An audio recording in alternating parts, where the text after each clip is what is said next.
नमस्कार दोस्तों, स्वागत है आपके अपने यूट्यूब चैनल रीडिंग लवर्स पर।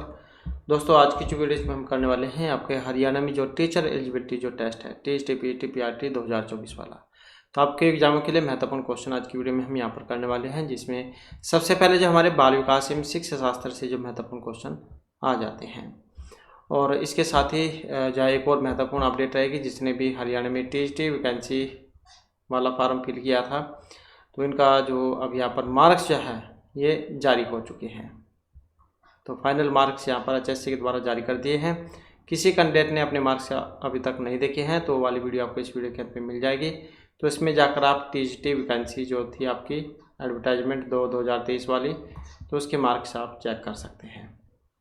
तो महत्वपूर्ण अपडेट के लिए भी आप चैनल को सब्सक्राइब कर लीजिएगा, और आप हमारा जो टेलीग्राम ग्रुप है उसे भी आप ज्वाइन कर सकते हैं।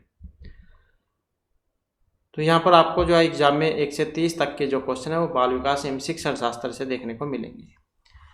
तो यहाँ पर हमारा पहला क्वेश्चन रहेगा, आपकी कक्षा में कुछ बच्चे हैं जो गलतियाँ करते हैं। इस परिस्थिति का आपके विश्लेषण के अनुसार इनमें से कौन सा कथन सबसे अधिक उपयुक्त है।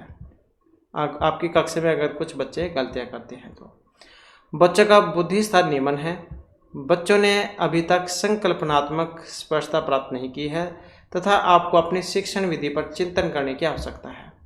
बच्चों के अध्ययन में रुचि नहीं है और वे अनुशासनहीनता उत्पन्न करना चाहते हैं। बच्चों को आपकी कक्षा में प्रोन्नत नहीं करना चाहिए था। तो कौन से वाला यहाँ पर इसमें सही हो सकता है अगर आपकी क्लास में कुछ बच्चे हैं और वे गलतियाँ करते हैं। तो इस आधार पर अगर हम देखें तो यहाँ पर ऑप्शन 2 जो है इसको माना गया है कि बच्चों ने अभी तक संकल्पनात्मक स्पष्टता को प्राप्त नहीं किया है और आपको अपनी शिक्षण विधि पर चिंतन करने की आवश्यकता है। यदि किसी विषय वस्तु को पढ़ाने के लिए गलत शिक्षण विधि का चुनाव किया जाता है तो उस विषय की संकल्पना विद्यार्थियों को सही रूप से स्पष्ट नहीं हो सकेगी, तो जिसके परिणामस्वरूप बच्चे गलतियां करने लग जाएंगे। तो जो पढ़ाने का जो तरीका है, ढंग है, विधि है, उस पर दोबारा से विचार करना होगा ताकि बच्चों को सही तरीके से समझ में आ जाए। इसके बाद है कक्षा जो परीक्षण है, इसमें अच्छा प्रदर्शन करने में एक बच्चे की असफलता हमें इस विश्वास की तरफ ले जाती है कि आकलन वस्तुनिष्ठ है तथा असफलताओं को स्पष्ट रूप से पहचानने के लिए इसका प्रयोग किया जा सकता है। बच्चे कुछ निश्चित क्षमता और कमियों के साथ पैदा होते हैं। पाठ्यक्रम, शिक्षण पद्धति तथा आकलन प्रक्रियाओं पर विचार करने की आवश्यकता है। कुछ बच्चों को अनुत्तीर्ण होना ही है, चाहे व्यवस्था उन पर कितना भी अधिक प्रयास करें। तो क्या परीक्षणों में अच्छा प्रदर्शन करने में एक बच्चे को असफलता हमें विश्वास की तरफ ले जा सकती है। तो यहाँ पर इनमें देखें तो यहाँ पर ऑप्शन 3 जो है इसको माना गया है कि पाठ्यक्रम, शिक्षण पद्धति तथा आकलन प्रक्रिया पर विचार करने की आवश्यकता है। तो जो कक्षा परीक्षण जो है इसमें अच्छा प्रदर्शन करने के उपरांत यदि कोई बालक असफल होता है तो यह तथ्य इस बात की ओर संकेत करता है कि पाठ्यक्रम, शिक्षण पद्धति और आकलन की प्रक्रिया पर विचार करने की जरूरत है। तो अगर बहुत ज़्यादा मेहनत करने के बाद भी बच्चा पास नहीं हो पाता है। इसके बाद है एक अध्यापिका यह सुनिश्चित करना चाहती है कि उसके विद्यार्थी आंतरिक रूप से प्रेरित है। तो इस संदर्भ में वह क्या करेगी, सही बच्चों के लिए उपलब्धि के एक समान मानकों को उल्लेखित करेगी। इस प्रकार के अधिगम गतिविधियों की योजना बनाना जो अभिसारी चिंतन को प्रोत्साहन देती है। अंतिम परिणाम पर ध्यान देने के बजाय व्यक्तिगत रूप से बच्चों की अधिगम की प्रक्रियाओं पर ध्यान देना, यह वस्तु रूप में पुरस्कार प्रस्तुत करना। तो एक अध्यापिका यह सुनिश्चित करना चाहती है कि उसकी विद्यार्थी आंतरिक रूप से प्रेरित है। तो इसके लिए जो यहाँ पर ऑप्शन 3 वाला जो इसको माना गया है, अंतिम परिणाम पर ध्यान जो देने के बजाय व्यक्तिगत रूप से बच्चों की अधिगम की प्रक्रियाओं पर ध्यान देगी। मतलब जो कक्षा में जो विभिन्न प्रकार के बच्चे होते हैं, कुछ जल्दी सीखने वाले होते हैं, कुछ धीमे सीखने वाले होते हैं, तो सभी की तरफ जो है ध्यान देगी। नेक्स्ट आ जाता है क्वेश्चन है हमारा, कौन सा कथन यहाँ पर सबसे बेहतर ढंग से वर्णन करता है कि कक्षा में बच्चों को प्रश्न पूछने के लिए क्यों प्रोत्साहित करना चाहिए। तो कौन सा कथन सबसे बेहतर ढंग से वर्णन करेगा, कक्षा में बच्चों को प्रश्न पूछने के लिए प्रोत्साहित करना चाहिए। प्रश्न बच्चों की जिज्ञासा को बढ़ाते हैं। जिन चीज़ों के बारे में बच्चे नहीं जानते उनके बारे में विचार करवाकर उन्हें महसूस करवाया जा सकता है कि उनमें बुद्धि की कमी है। प्रश्न अनन्य क्रिया के द्वारा अधिगम को आगे बढ़ाते हैं तथा संकल्पनात्मक स्पष्टता की दिशा में बढ़ते हैं। बच्चों को अपने भाषा कौशलों के अभ्यास की आवश्यकता होती है। कौन से वाला सही है इसमें? कक्षा में बच्चों को प्रश्न पूछने के लिए प्रोत्साहित करना। तो इसके लिए देखें तो यहाँ पर जो ऑप्शन 3 वाला है कि प्रश्न अन्य क्रिया के द्वारा अधिगम को आगे बढ़ाते हैं तथा संकल्पनात्मक स्पष्टता की दिशा में बढ़ते हैं। नेक्स्ट आ जाता है क्वेश्चन हमारा। तो यहाँ पर क्वेश्चन है कि कौन सा अधिगम अशक्तता वाले बच्चों की एक विशेषता है। 50 से नीचे की बुद्धि लब्धि होती है अधिगम अशक्तता वाले की। धारा प्रवाह रूप से पढ़ने और शब्दों पर पलट कर जाने में कठिनाई होती है। अन्य बच्चों को धमकाना और आक्रामक कार्यों में लगे रहना। एक ही प्रकार की गत्यात्मक क्रिया को बार बार दोहराना। तो अधिगम अशक्तता वाले बच्चे की एक विशेषता है। पहचान कहा सकते हैं आप यहाँ पर एक तरीके से। तो यह धारा प्रवाह रूप से पढ़ने और शब्दों पर पलट कर जाने में कठिनाई। अधिगम जो अशक्तता वाले बच्चे हैं, कई प्रकार की विशेषताएं हो सकती है उनमें, जैसे मंद एवं अपर्याप्त के विकास, संवेगी कठिनाइयाँ या फिर अस्थिरता। तो ये जो लक्षण हैं इनमें से एक न एक तो होता ही है। पाठ को धारा प्रवाह में पढ़ने संबंधी कठिनाई, तो इनमें से एक है पाठ को पढ़ने संबंधी कठिनाई। तो इसलिए धारा प्रवाह रूप से पढ़ने और शब्दों पर पलट कर जाने में कठिनाई का प्रदर्शन करना अधिगम अशक्तता वाले बच्चों की एक मुख्य विशेषता मानी गई है। तो अधिगम अशक्तता वाला फिर माना गया है ये। इसके बाद है इनमें से कौन सी आकलन पद्धति विद्यार्थियों की सर्वोत्तम क्षमता को पोषित करेगी। जब विद्यार्थियों को बहुविकल्पीय प्रश्नों के माध्यम से किए गए परीक्षण के रूप में तथ्यों को दोहराने की आवश्यकता होती है, जब परीक्षा के अंकों और विद्यार्थियों की योग्यता के बीच सकारात्मक सहसंबंध पर बल दिया जाता है, जब संकल्पनात्मक परिवर्तन तथा विद्यार्थियों के वैकल्पिक समाधान को आकलन की विभिन्न विधियों के द्वारा आंकलित किया जाता है, जब कक्षा में विद्यार्थियों के द्वारा प्राप्त किए गए अंक और स्थान सफलता का एकमात्र निर्धारक होते हैं, तो कौन सी आकलन पद्धति विद्यार्थियों की सर्वोत्तम क्षमता को पोषित करेगी। अब कौन सी वाली करेगी? जो ये ऑप्शन 3 में बतलाई गई है कि जब संकल्पनात्मक परिवर्तन तथा विद्यार्थियों के वैकल्पिक समाधानों को आकलन की विभिन्न विधियों के द्वारा आकलित किया जाता है। नेक्स्ट क्वेश्चन आ जाता है वाइगोत्स्की मनोवैज्ञानिक है, इनके अनुसार समीपस्थ विकास का क्षेत्र अध्यापिका के द्वारा दिए गए सहयोग की सीमा निर्धारित करना है। बच्ची अपने आप क्या कर सकती है जिसका आकलन नहीं किया जा सकता है। बच्चे के द्वारा स्वतंत्र रूप से किए जा सकने वाले तथा सहायता के साथ करने वाले कार्य के बीच में अंतर। बच्चे को अपने सामर्थ्य प्राप्त करने के लिए प्राप्त कराए गए सहयोग की मात्रा एवं प्रकृति। तो वाइगोत्स्की जो है उनके अनुसार समीपस्थ विकास का क्षेत्र क्या है, और इनके अनुसार जो ऑप्शन 3 वाला है कि बच्चे के द्वारा स्वतंत्र रूप से किए जा सकने वाले तथा सहायता के साथ करने वाले कार्य के बीच का अंतर। नेक्स्ट आ जाता है क्वेश्चन, जीन पियाजे के सिद्धांत के अनुसार बच्चे निम्न में से किसके द्वारा सीखते हैं। सही प्रकार से ध्यान लगाकर जानकारी को याद करना, उपयुक्त पुरस्कार दिए जाने पर अपने व्यवहार में परिवर्तन करना, समाज के अधिक योग्य सदस्यों के द्वारा उपलब्ध कराए गए सहारे के आधार पर या अनुकूलन की प्रक्रियाओं के द्वारा। तो जीन पियाजे के अनुसार बच्चे निम्न में से किसके द्वारा सीखते हैं। तो किसके द्वारा सीखते हैं? तो ये सीखते हैं अनुकूलन के द्वारा। तो इन्होंने जो है अनुकूलन को महत्व दिया था और इनका विचार था कि अनुकूलन की प्रक्रियाओं के माध्यम से बच्चे सीखते हैं।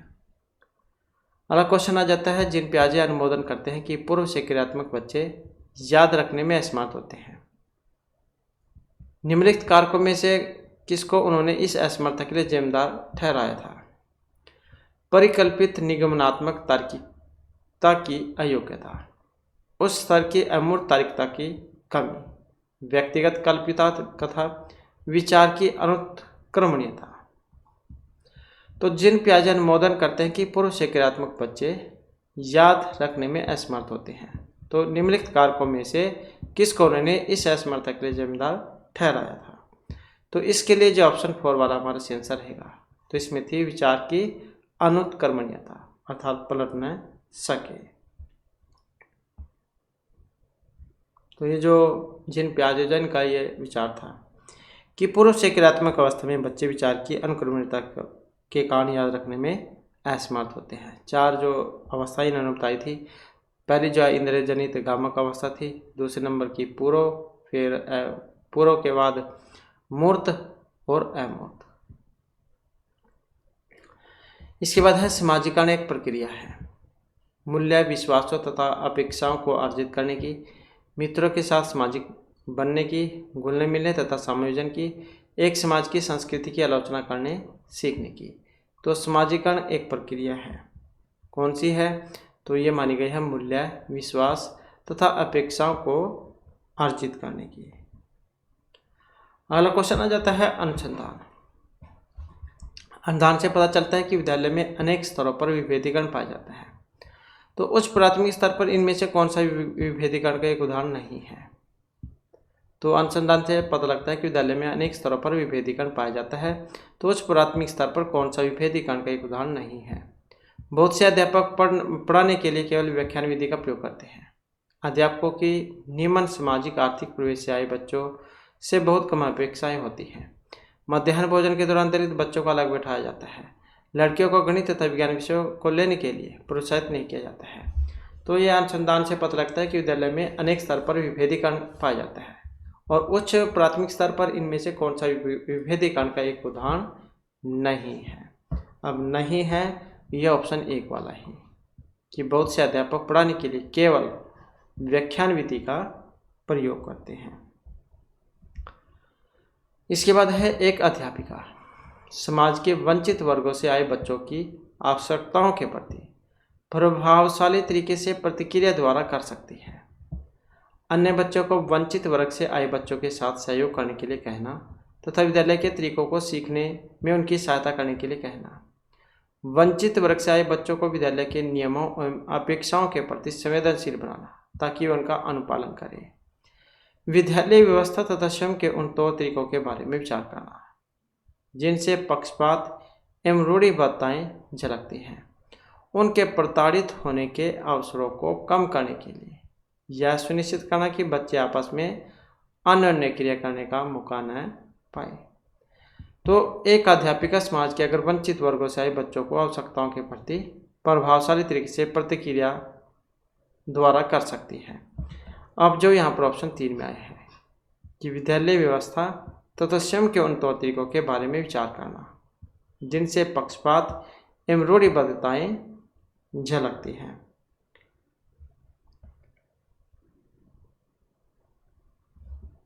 नेक्स्ट आ जाता है क्वेश्चन।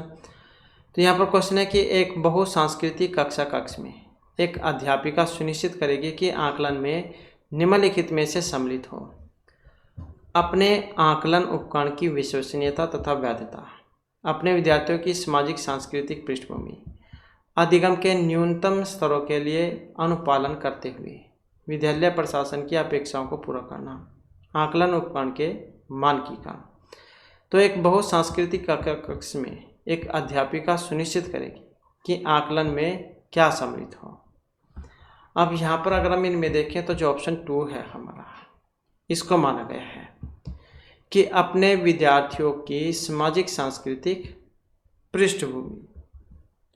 अब यहाँ पर एक शब्द आया है मूल्यांकन। इसका मतलब क्या है? तो इसका उद्देश्य है सामाजिकता, उपयोगिता, वांछनीयता या फिर एक कार्यक्रम की प्रभावशीलता का निर्धारण करना और छात्र के सीखने की प्रक्रिया तथा परिवेश के बारे में उपयुक्त निर्णय लेना। तो इसलिए बहुसांस्कृतिक कक्षा कक्ष में एक अध्यापक को आकलन हेतु यह सुनिश्चित करना चाहिए कि आकलन में विद्यार्थियों की सामाजिक सांस्कृतिक पृष्ठभूमि सम्मिलित हो। अगला क्वेश्चन है कोहलबर्ग का जो सिद्धांत है, इसकी एक प्रमुख आलोचना है।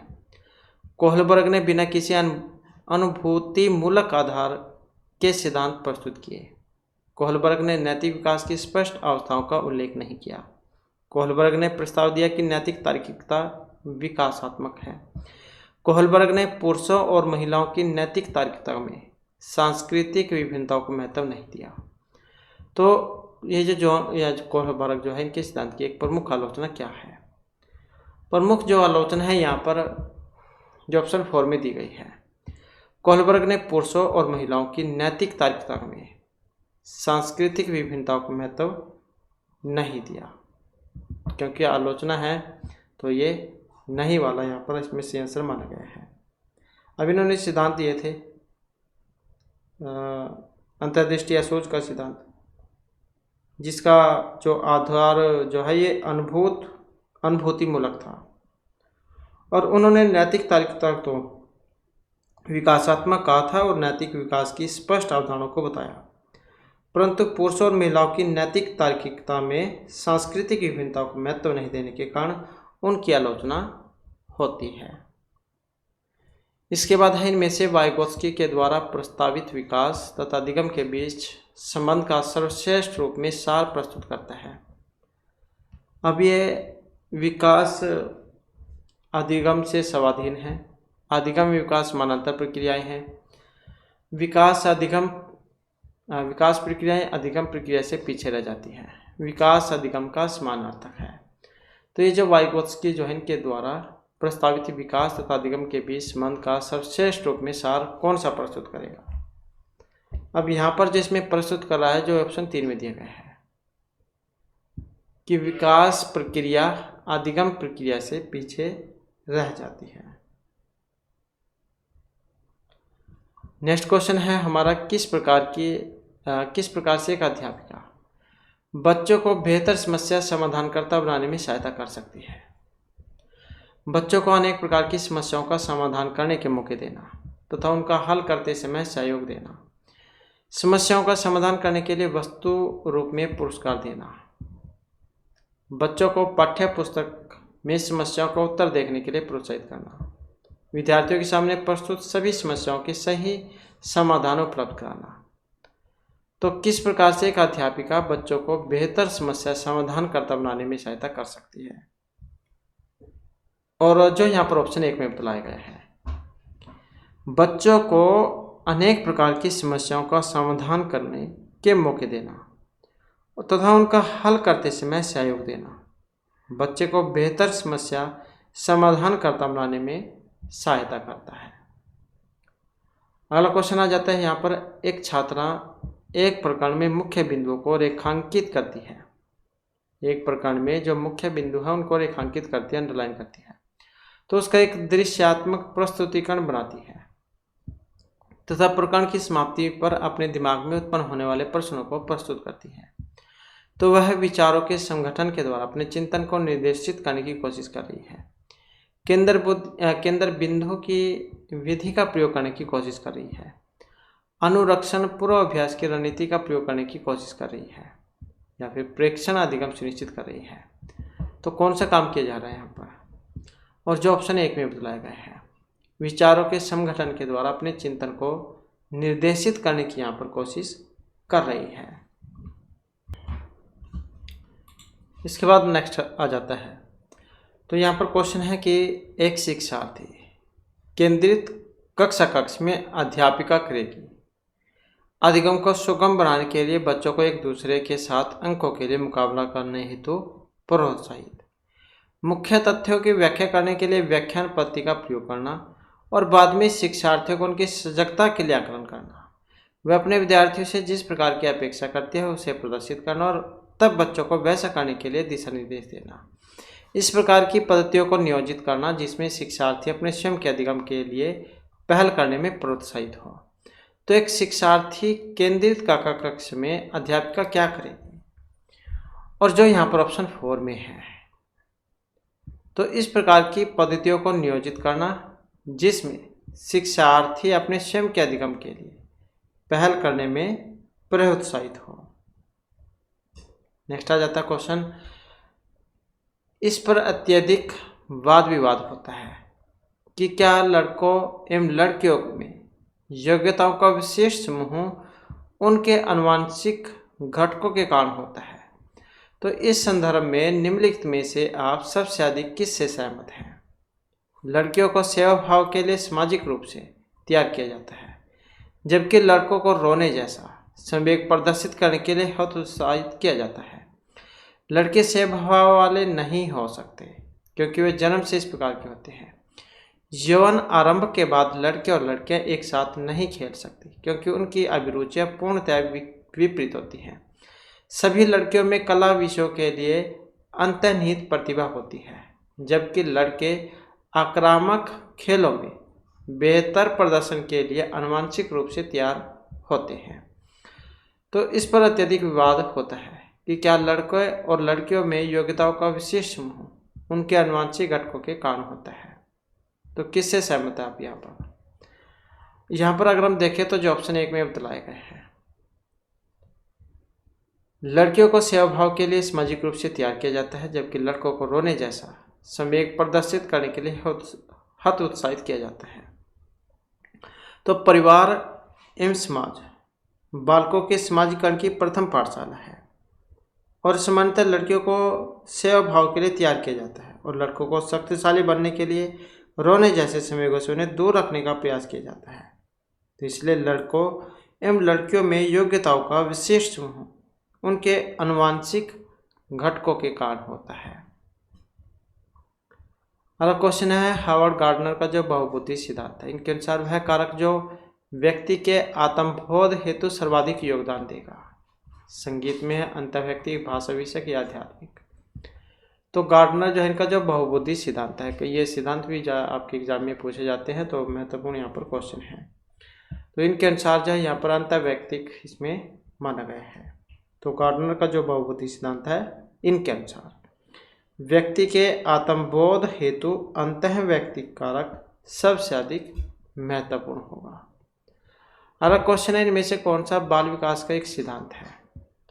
विकास परिपक्वन तथा अनुभव के बीच अनन्य क्रिया की वजह से घटित होता है। विकास प्रत्येक बच्चे की गति का सही ढंग से अनुमान लगा सकता है। अनुभव विकास का एकमात्र निर्धारक है। विकास प्रबलन तथा दंड के द्वारा सुनिश्चित किया जाता है।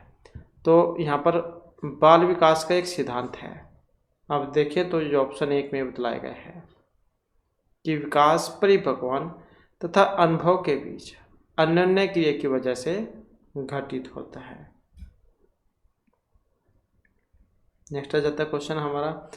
तो यहाँ पर क्वेश्चन है कि जो वाइगोत्स्की है, वाइगोत्स्की और जीन पियाजे के परिप्रेक्ष्य में से एक प्रमुख विभिन्नता है व्यवहारवादी सिद्धांतों की उनकी आलोचना, ज्ञान के सक्रिय निर्माताओं के रूप में बच्चों की संकल्पना, बच्चों को एक पालन पोषण का प्रवेश उपलब्ध कराने की भूमिका, भाषा एवं चिंतन के बारे में उनके दृष्टिकोण।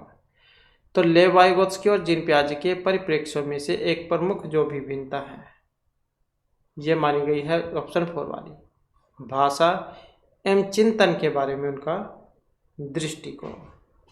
वाइगोत्स्की जो है बालक में भाषा एवं चिंतन के संबंध में हर प्रकार के विकास में उसके समाज का विशेष योगदान मानते हैं, जबकि जो जीन पियाजे हैं उनके अनुसार बालक जन्म के समय कुछ जन्मजात प्रवृत्तियों एवं सहज क्रियाओं को करने संबंधी योग्यताओं को लेकर पैदा होता है। अगला क्वेश्चन आ जाता है प्रकृति पालन पोषण वाद विवाद के संदर्भ में निम्नलिखित कथनों में से कौन सा आपको उपयुक्त प्रतीत होता है?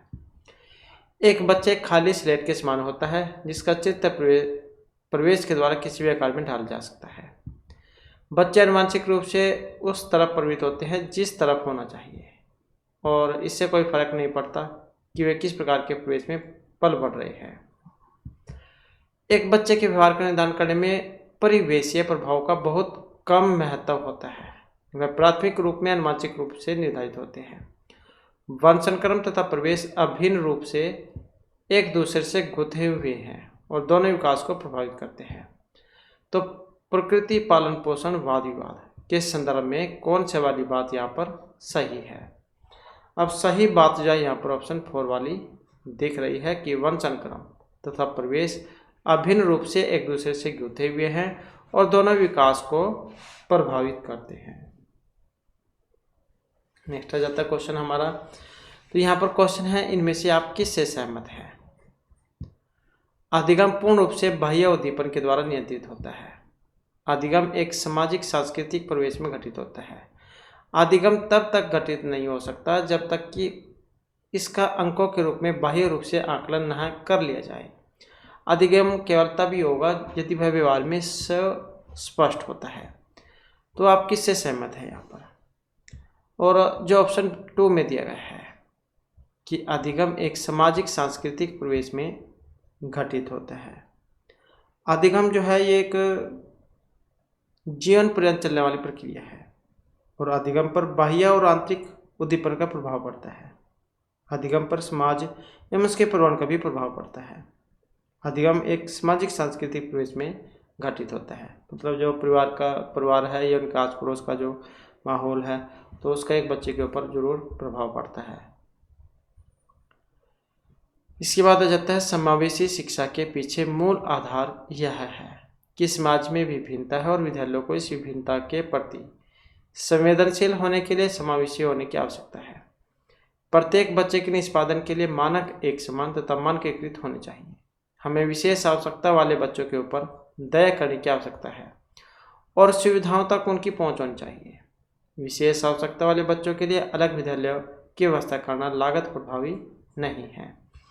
तो समावेशी जो शिक्षा इसके पीछे मूल आधार कौन सा माना गया है, और यहाँ पर जो मूल आधार है जो ऑप्शन 1 में बताया गया है कि समाज में विभिन्नता है और विद्यालयों को इस विभिन्नता के प्रति संवेदनशील होने के लिए समावेशी होने की आवश्यकता है।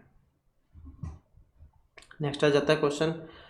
तो यहाँ पर क्वेश्चन है कि एक उच्च प्राथमिक विद्यालय के संरचनात्मक कक्ष में अपने स्वयं के आकलन में विद्यार्थियों की भूमिका में क्या देखा जाएगा।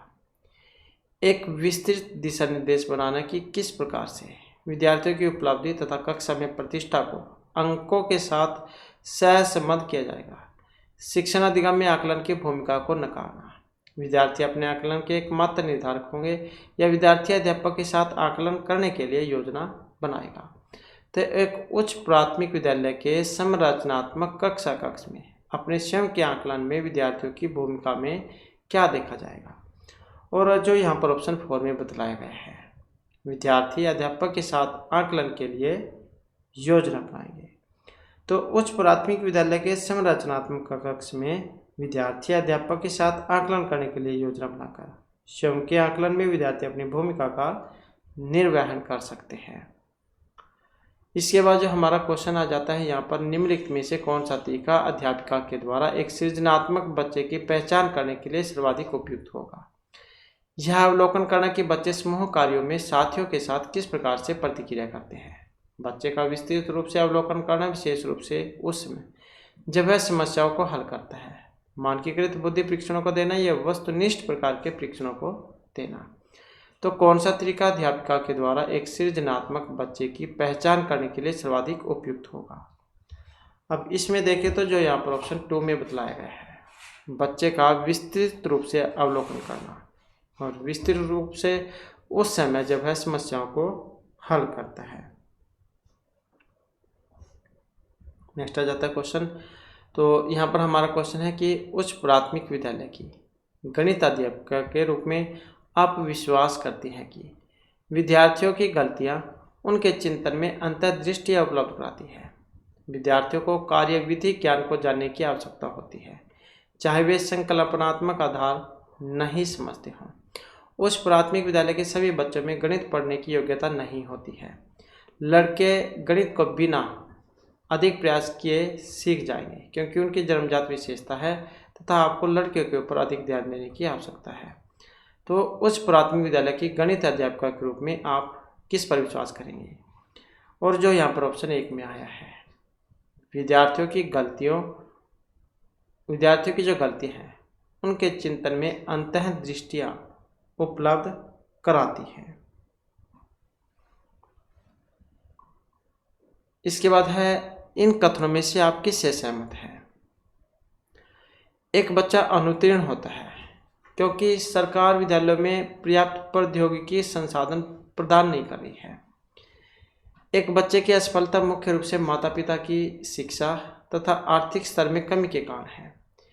एक बच्चे की असफलता के लिए वंशानुक्रम घटकों को प्रत्यक्ष रूप से जिम्मेदार ठहराया जा सकता है जिसे उसने अपने माता पिता से अर्जित किया है। एक बच्चे की असफलता व्यवस्था तथा बच्चे के प्रति प्रतिक्रिया करने में इसकी असमर्थता का एक प्रतिबिंब है। तो आप किससे सहमत हैं। अब यहाँ पर अगर हम देखें तो जो ऑप्शन 4 में यहाँ पर दिया गया है एक बच्चे की असफलता व्यवस्था तथा बच्चे के प्रति प्रतिक्रिया करने में इसकी असमर्थता का एक प्रतिबिंब है। अगला क्वेश्चन है, एक बच्चे को सहारा देने की मात्रा एवं प्रकार में परिवर्तन किस बात पर निर्भर करता है? एक बच्चे को सहारा देने की मात्रा एवं प्रकार में अध्यापिका की मनोदशा, नैसर्गिक योग्यताएं, प्रस्तावित पुरस्कार, निष्पादन का स्तर। तो एक बच्चे को सहारा देने की मात्रा एवं प्रकार में परिवर्तन किस बात पर निर्भर करता है? जो ऑप्शन 4 में है यहाँ पर बच्चे के निष्पादन के स्तर पर। तो ये तो हमारे यहाँ पर बाल विकास से महत्वपूर्ण क्वेश्चन थे। और इसके बाद फिर हमारे यहाँ पर जो हिंदी ग्रामर जो है इसके जो हमारे महत्वपूर्ण क्वेश्चन आ जाते हैं। और जिसमें हमारा यहाँ पर पहला जो क्वेश्चन है, यहाँ पर हमने जो क्वेश्चन है ये अलंकार जो है इनसे लिए हैं। पहला क्वेश्चन रहेगा यहाँ पर, जहाँ उपमेय और उपमान वाक्यों के अर्थ में भिन्नता होते हुए भी उसमें समानता की कल्पना की जाए तो वहाँ पर अलंकार कौन सा होता है? उपमेय और उपमान वाक्यों के अर्थ में भिन्नता होते हुए भी उनमें समानता की कल्पना जहाँ पर की जाए तो वहाँ पर अर्थांतरन्यास, निदर्शन, दृष्टांत या प्रतिवस्तु उपमा कौन सा अलंकार होता है? और इसमें अलंकार की बात करें तो यहाँ पर निदर्शन जो अलंकार होगा। नेक्स्ट आ जाता है क्वेश्चन हमारा। तो क्वेश्चन है, बांधा था विदु को किसने इन काले जंजीरों से, मणि वाले फणियों का मुख क्यों भरा हुआ हीरो से। अब यहाँ पर अलंकार है उत्प्रेक्षा, श्लेष, विरोधाभास या अतिशयोक्ति अलंकार। बांधा था विदु को किसने इन काली जंजीरों से, मणि वाले फणियों का मुख क्यों भरा हुआ हीरो से। अब अलंकार की बात करें तो यहाँ पर जो है इसमें अतिशयोक्ति इस अलंकार का प्रयोग हुआ है जहाँ पर किसी बात को बहुत बड़ा चढ़ाकर कहा जाता है। नेक्स्ट आ जाता है अलंकार के संदर्भ में इनमें से कौन सा वाला कथन सही है? तात्पर्य या मात्र के भेद से शब्द और अर्थ दोनों की पुनरुक्ति को लटन प्रास कहते हैं। श्लेष्ठ पदों में अनेक अर्थों का कथन श्लेष अलंकार है। भिन्नार्थ अर्थात निरर्थक स्वर व्यंजन समुदाय की आवृत्ति को यमक कहते हैं, या फिर ये सभी।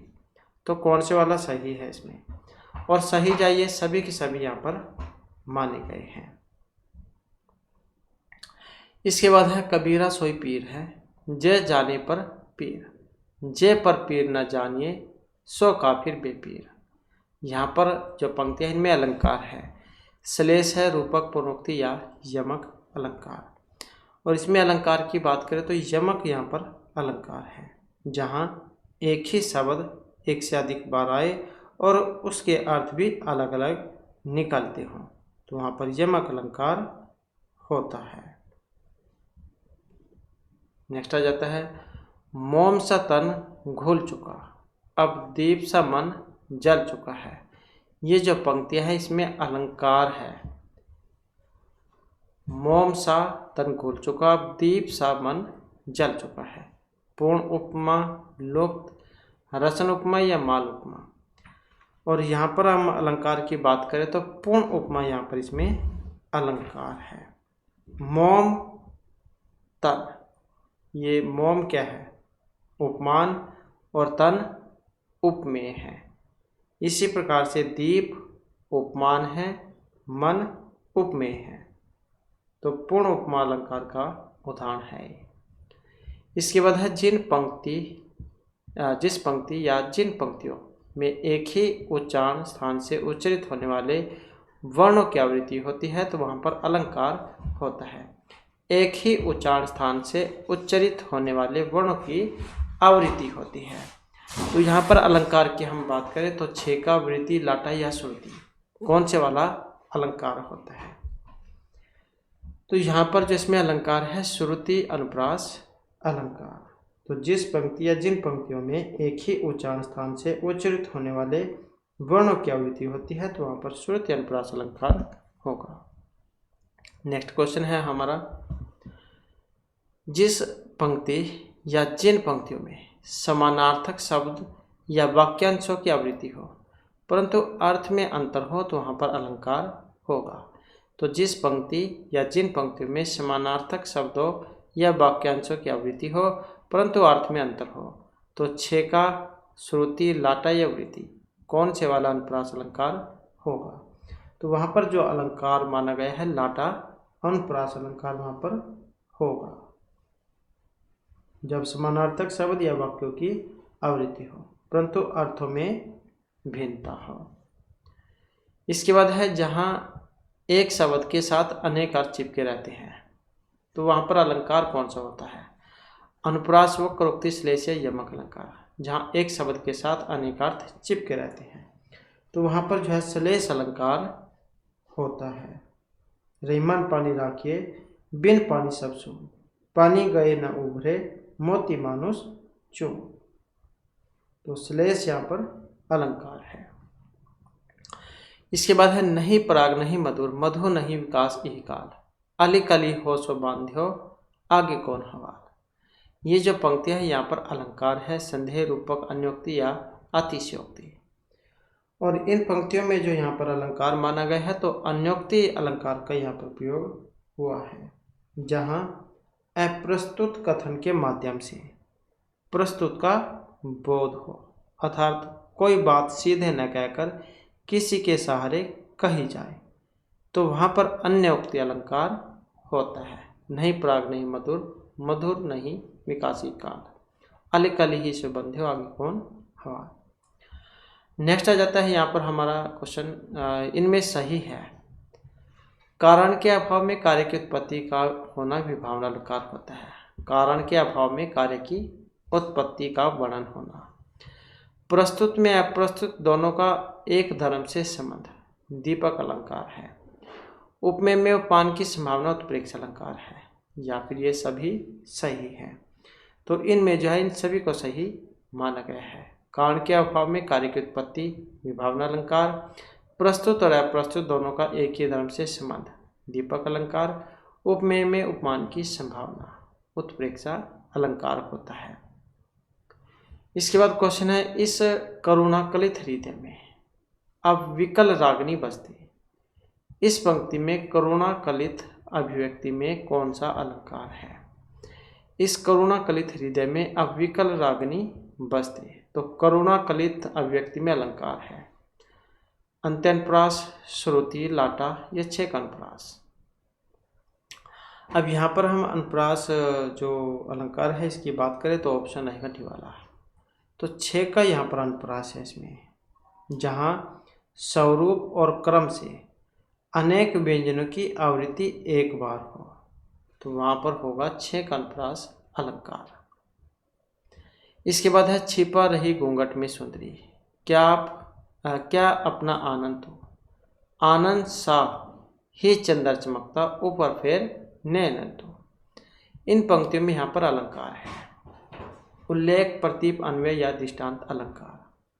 तो इन पंक्तियों में जो अलंकार आया है प्रतीप अलंकार, जो ऑप्शन बी में यहाँ पर बतलाया गया है।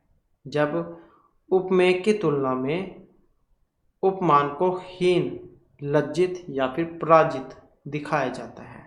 जहाँ उपमेय की तुलना में उपमान को हीन, लज्जित या फिर पराजित दिखाया जाता है तो वहाँ पर प्रतीप अलंकार होता है। इसके बाद है के वह टूटी सी छानी हती, के वह टूटी सी छानी हती कह कंचन की अब धाम सुहावत।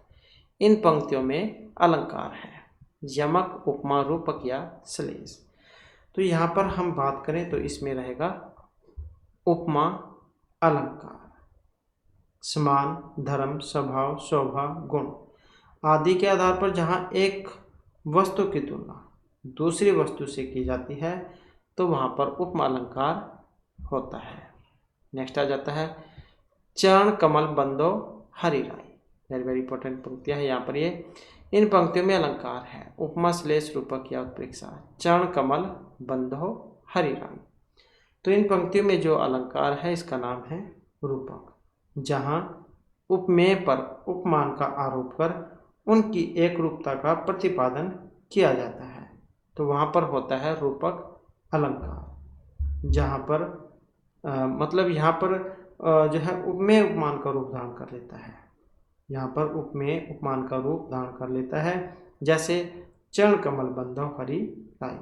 इसमें जो चरण है, ये वाले जो चरण हैं ये उपमेय है, इस पर कमल उपमा का आरोप हुआ है इसलिए यहाँ पर रूपक अलंकार है। नेक्स्ट क्वेश्चन है हमारा कुलन में, केली में, कछारन में, कुजन में, क्यारिन में, कलित कालीन किलंकत है। अलंकार कौन सा है? अब यहाँ पर जो इसमें अलंकार है श्लेष, इसमें जो है अनुप्रास जो है अलंकार है का है, तो अनुप्रास अलंकार का यहाँ पर प्रयोग हुआ है। इसके बाद है माला फेरत जुग भया, फिरा ना मन का फेर, कर का मन का डारी दे, मन का फेर। तो यहाँ पर अलंकार है, रूपक है उपमा, अनुप्रास या यमक। और इसमें अलंकार की बात करें तो यमक अलंकार जो है उसका यहाँ पर प्रयोग हुआ है, जहाँ एक शब्द की आवृत्ति दो या दो से अधिक बार होती है परंतु उनके अर्थ अलग अलग होते हैं, तो वहाँ पर होता है यमक अलंकार। माला फेरत जुग भया, फिरा न मन का फेर, कर का मन का डारी दे, मन का फेर। तो यहाँ मन का शब्द का 2 बार प्रयोग हुआ है परंतु उसके अर्थ अलग अलग है। एक बार तो मन का मतलब माला जो होती है, माला में जो मोती होते हैं उससे लिया गया है, और दूसरे का मतलब हरिदय से लिया गया है। इसके बाद है काव्य की शोभा बढ़ाने वाले धर्मों को अलंकार कहते हैं। इस उक्ति में धर्म शब्द का क्या अर्थ है? मजहब, सत्कर्म, गुण या कर्तव्य से है। तो यहाँ पर जो धर्म शब्द का प्रयोग हुआ है, यहाँ पर इसका अर्थ गुणों से लिया गया है। इसके बाद है अगला क्वेश्चन है तरणी तनुजा तट तमाल तरवर बहुछाए, झुके कुल सो जल परिसन, हित मनु सुहाय। इन पंक्तियों में अलंकार है अनुप्रास, रूपक, उत्प्रेक्षा या यमक अलंकार। तथा आया है यहाँ पर। अब अलंकार कौन सा है इसमें? तो देखने में अनुप्रास लग रहा होगा, लेकिन यहाँ पर उत्प्रेक्षा अलंकार है, जहाँ पर उपमेय की उपमान की संभावना की जाए। जहाँ पर उपमेय में उपमान की संभावना की जाए तो वहाँ पर होता है उत्प्रेक्षा अलंकार। यदि जो पंक्ति है इसमें मनु, जनु, मेरे, जानते, मन हूँ, मानो, निश्चय, ऐसे वाले अगर आपको शब्द दिखाई दे तो इसका मतलब है उसमें उत्प्रेक्षा अलंकार आया है। मनु, जनु, मेरे, जानते, मन हूँ, मानो, निश्चय, ये वाले अगर शब्द कहीं पर आपको इसमें दिखाई दें। नेक्स्ट आ जाता है प्रत्यक्ष द्वारा अप्रत्यक्ष का चमत्कार पूर्ण वर्णन किस अलंकार का लक्षण है? अनुमान, परिकर, एकावली या कांडमाला का। तो प्रत्यक्ष के द्वारा अप्रत्यक्ष का चमत्कार पूर्ण वर्णन, तो ये जो है यहाँ पर अनुमान जो अलंकार है इसका माना गया है। प्रत्यक्ष के द्वारा अप्रत्यक्ष का चमत्कार पूर्ण वर्णन। इसके बाद है अगला क्वेश्चन हमारा, निम्न पंक्ति में सही अलंकार का चयन करें। पानी बीच मीन प्यासी, मोहि सुनी सुनी आवई हंसी। तो यहाँ पर विभावना, अतिशोक्ति, विशेषोक्ति या उपमा, कौन सा अलंकार है? तो अलंकार जो है यहाँ पर विशेष उक्ति है, कारण के होते हुए भी कार्य का न होना जहाँ पर पाया जाए तो वहाँ पर होता है विशेषोक्ति अलंकार।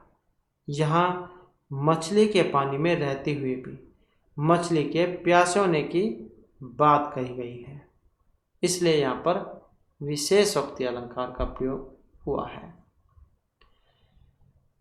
इसके बाद है दिवावसान का समय, मेघ में आसमान से उतर रही है, यह संध्या सुंदरी परिसी, धीरे धीरे धीरे। इन पंक्तियों में अलंकार है, तो यहाँ पर रूपक, श्लेष, उपमा या मानविका। तो यहाँ पर जो अलंकार का प्रयोग है मानविका का। तो जिस पंक्ति में निर्जीव वस्तु का वर्णन सजीव की तरह किया जाए या निर्जीव वस्तु का मानवीकरण कर दिया जाए तो वहाँ पर मानवीकरण अलंकार होगा। नेक्स्ट है अंबर पनघट में डूबो रही, तारा घट ओसा ना गई। इनमें अलंकार है अंबर पनघट में डूबो रही, वेरी वेरी इंपॉर्टेंट है यहाँ पर। अनुप्रास, रूपक, श्लेष या उपमा। अब कौन सा अलंकार का प्रयोग हुआ है? तो रूपक अलंकार का। आकाश पानी में डूब हुआ प्रतीत हो रहा है, अर्थात जैसे आकाश में रात्रि में तारे हो जाते हैं और सुबह सूर्य के प्रकाश के आगे तारे नजर नहीं आते हैं। तो इसमें रूपक अलंकार का प्रयोग किया गया है। इसके बाद है जहाँ बिना कारण के ही कार्य का होना पाया जाए तो वहाँ पर अलंकार विरोधाभास, वक्रोक्ति, भावना या विशेष उक्ति होता है। बिना कारण के ही कार्य की उत्पत्ति का होना जहाँ पर पाया जाता है तो वहाँ पर जो अलंकार है विभावना होता है। बिना कारण के ही कार्य की उत्पत्ति जहाँ पर दिखाया जाए विभावना अलंकार। इसके बाद है संतो भाई आई ज्ञान की आंधी ने। ये जो पंक्तियां हैं यहाँ पर अलंकार है, उपमा, अन्योक्ति, रूपक या अतिशोक्ति। संतो भाई आई ज्ञान की आंधी रहे, तो यहाँ पर जो अलंकार का प्रयोग हुआ है रूपक अलंकार का। नेक्स्ट आ जाता है क्वेश्चन हमारा, सखिन सहित हर्षि अति रानी, सुखत धानु पराजनु पानी। इन पंक्तियों में अलंकार है, संभावना, उत्प्रेक्षा, विभावना या श्लेष। तो यहाँ पर देखें तो इसमें उत्प्रेक्षा जो अलंकार है इसका प्रयोग किया गया है। यहाँ पर जैसे कि हमने पहले भी शब्दों की बात की थी, मनु मानो, मनहु, जनु जानो, ज्यों, इस प्रकार के अगर शब्द आपको दिखाई दे उत्प्रेक्षा अलंकार। अगला क्वेश्चन है हमारा, सौ शिव धनु मृणाल की नाई, तोरहु राम गणेन गोसाई। ये जो पंक्ति है यहाँ पर अलंकार है इसमें। तो विभावना, वक्रोक्ति, अर्थांतरन्यास से उपमा, किस अलंकार का यहाँ पर प्रयोग हुआ है। और इन पंक्तियों की अगर हम बात करें तो उपमा अलंकार जो है यहाँ पर इसका प्रयोग हुआ है जहाँ दो वस्तुओं में रंग, रूप, गुण, धर्म के आधार पर समानता का बोध कराया जाता है, तो वहाँ पर होता है उपमा अलंकार। अगला क्वेश्चन है, सारंग लय सारंग चल कई सारंग की ओट, सारंग छीनो पाई के सारंग कई कई चोट। यहाँ पर अलंकार है इसमें उत्प्रेक्षा, यमक, श्लेष या रूपक अलंकार। तो किस अलंकार का यहाँ पर प्रयोग हुआ है। तो यहाँ पर अगर हम देखें तो सारंग सारंग इस प्रकार से जो शब्द आए हैं, लेकिन शब्द एक है, अर्थ अलग अलग है इनके। तो जहाँ पर ऐसा होता है तो यमक अलंकार वहाँ पर होता है। नेक्स्ट आ जाता है क्वेश्चन, खिली हुई हवा आई फिर किसी आई चली गई।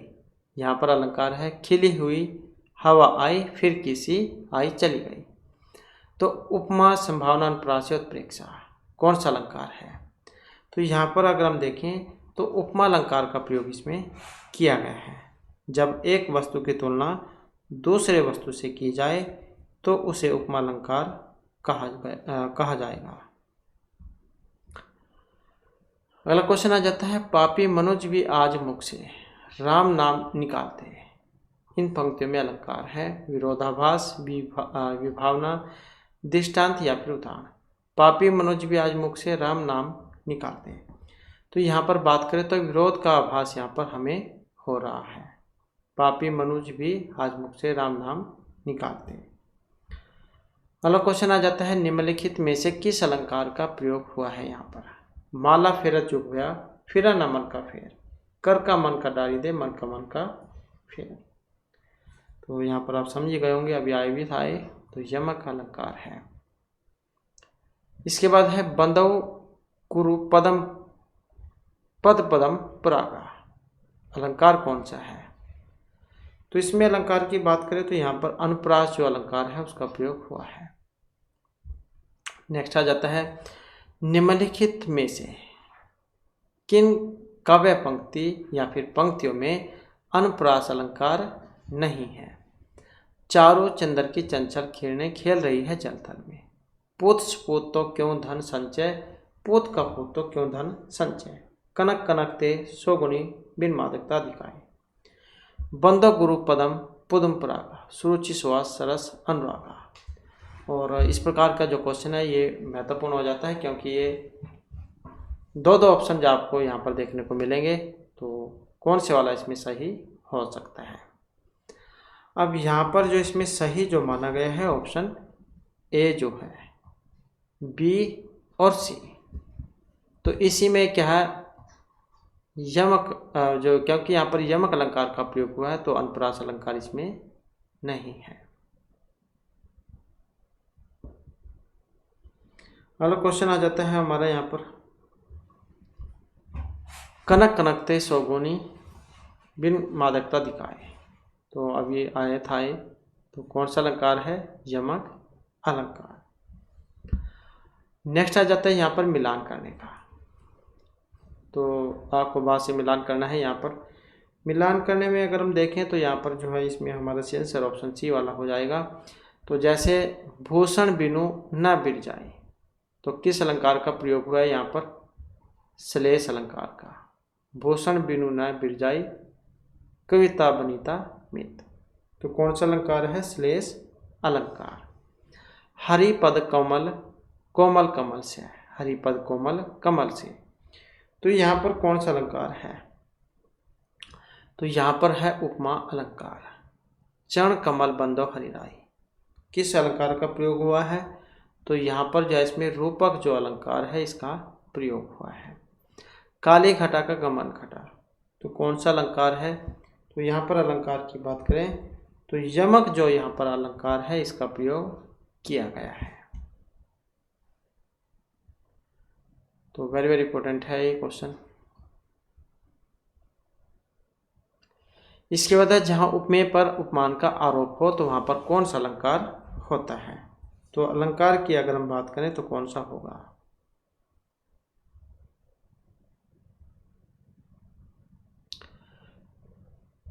तो इसमें जो है ऑप्शन रहेगा बी वाला। तो रूपक जहाँ वहाँ पर अलंकार होगा। मुख चंद्रमा के समान सुंदर है, अब इसमें कौन सा होगा अलंकार? तो यहाँ पर जो है इसमें उपमा अलंकार होगा। मुख को जो है वो चंद्रमा के समान बतलाया गया है। जहाँ एक शब्द के एक से अधिक अर्थ होते हैं तो उसमें अलंकार होगा। जहाँ एक शब्द के एक से अधिक अर्थ होंगे तो श्लेष जो है वहाँ पर अलंकार होगा। नेक्स्ट है जहाँ किसी वस्तु का वर्णन बहुत बड़ा चढ़ाकर किया जाता है तो वहाँ पर कौन सा अलंकार होता है? तो वहाँ पर अतिशयोक्ति अलंकार होता है। नेक्स्ट है जहाँ अप्रस्तुत के माध्यम से प्रस्तुत अर्थ की व्यंजना की जाती है तो वहाँ पर कौन सा अलंकार होता है? तो वहाँ पर होगा अन्य उक्ति अलंकार। नेक्स्ट आ जाता है तनि तनुजा तर तमाल तरवर बहु छाए, अलंकार कौन सा है? और यहाँ पर जो है इसमें अनुप्रास अलंकार का प्रयोग हुआ है तथा जो है कि वर्ण का यहाँ पर प्रयोग इसमें हुआ है। नेक्स्ट है इनमें से कौन सा रूपक अलंकार का उदाहरण है? कनक कनक, चारुचंद्र की चंचल किरणें, माधव जी मैंने राम रतन धन पायो, हाय फूल सी कमल कोमल बच्ची। रूपक अलंकार है, कौन से में है? तो ये ऑप्शन सी वाले में, माधव जी मैंने राम रतन धन पायो। नेक्स्ट क्वेश्चन आ जाता है कौन सा यहाँ पर एक सही नहीं है? अनुप्रास समान व्यंजन की आवृत्ति होती है। श्लेष एक शब्द के दो या दो से अधिक अर्थ निकलते हों। उत्प्रेक्षा उपमेय में उपमान की कल्पना या संभावना हो। संदेह जहाँ उपमान में उपमेय का संदेह प्रकट किया जाए। तो कौन से वाला हो सकता है? जो ऑप्शन डी में है, जहाँ उपमेय में उपमान का संदेह प्रकट किया जाता है। नेक्स्ट आ जाता है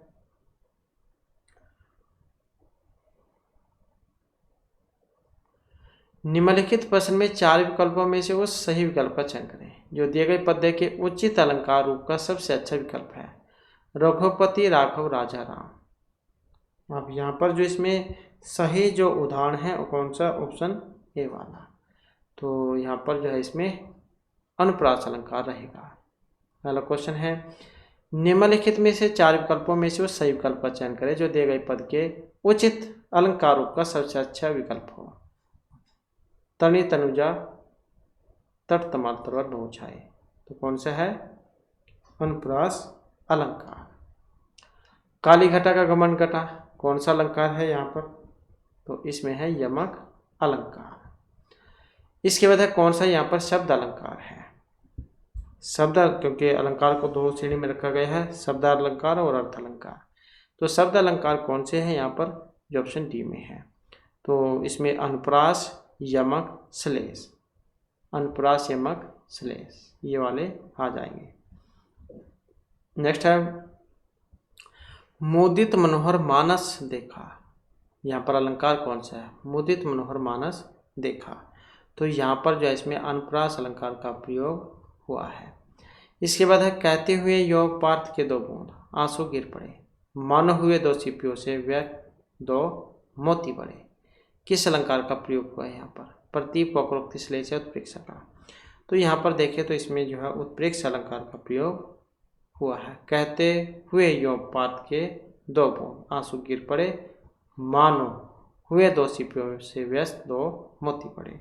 तो जैसे कि हमने पहले भी पढ़ा था, जहाँ पर मनु मानो जनु जानो मनो मन हूँ, ऐसे शब्द आपको दिखाई दे तो उत्प्रेक्षा अलंकार वहाँ पर होगा। तो इस प्रकार से जो हमारे आज की क्लास में महत्वपूर्ण क्वेश्चन थे। नेक्स्ट वीडियो की इसमें आपके लिए नए जो महत्वपूर्ण क्वेश्चन हम लेकर आएंगे। और हमारे साथ अंत बनाने के लिए धन्यवाद।